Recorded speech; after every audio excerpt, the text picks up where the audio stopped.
The Negritos of the Philippines are the archipelago's oldest known inhabitants outside of Homo luzonensis, about which much has yet to be discovered. They, the Negritos, descended from Australo-Melanesian hunter-gatherers who arrived in Southeast Asia tens of thousands of years ago. According to genetic studies by David Reich and colleagues, their ancestors likely reached the Philippines around 40,000 years ago, possibly earlier, by crossing land bridges during the last ice age. They lived in small, mobile communities long before the Austronesians came. When Austronesian-speaking migrants arrived from Taiwan between 2200 and 1500 BCE, as proposed by archaeologists like Peter Bellwood, they encountered Negrito groups who already knew the land intimately. In those early periods, there was no concept of race as later colonizers would define it. The Austronesians did not come with racial prejudices.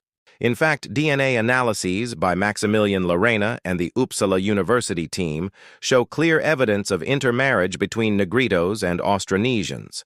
That intermingling was widespread, especially in Luzon and Palawan. It was only between 1000 and 500 BCE that Negrito groups were pushed inland, toward forests, highlands, and marginal lands. This was not due to warfare or conquest. It was a gradual sidelining as Austronesian agricultural villages expanded and competed for arable land and trade routes. Some Negrito bands chose isolation. Others were simply edged out. This slow displacement planted the seeds of mutual distrust. Over time, Negrito groups came to see lowlanders as exploitative or dangerous. Meanwhile, lowlanders, especially under the influence of Spanish and later American racial categories, began to view the Negritos as inferior. By the colonial period, intermarriage had become rare. Social boundaries hardened. The openness of early contact gave way to deepening prejudice. Racist tropes about Negritos being dirty, lazy, or childlike took hold, and many of these ideas still linger today. The irony is that many lowland or Austronesian-looking Filipinos who now look down on the Negritos carry Negrito DNA themselves.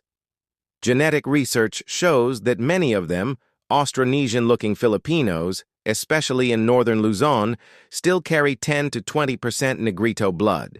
In other words, a tenth to a fifth of their inherited traits come from Negrito ancestors, passed down quietly over thousands of years, especially in northern Luzon. That invisible inheritance tells a story that many would rather forget, of shared bloodlines, of forgotten kinship, and of a time before racism became a thing. Thanks for watching. If you found this journey into our shared history fascinating, please give this video a like, and don't forget to subscribe for more stories that shape who we are. See you next time.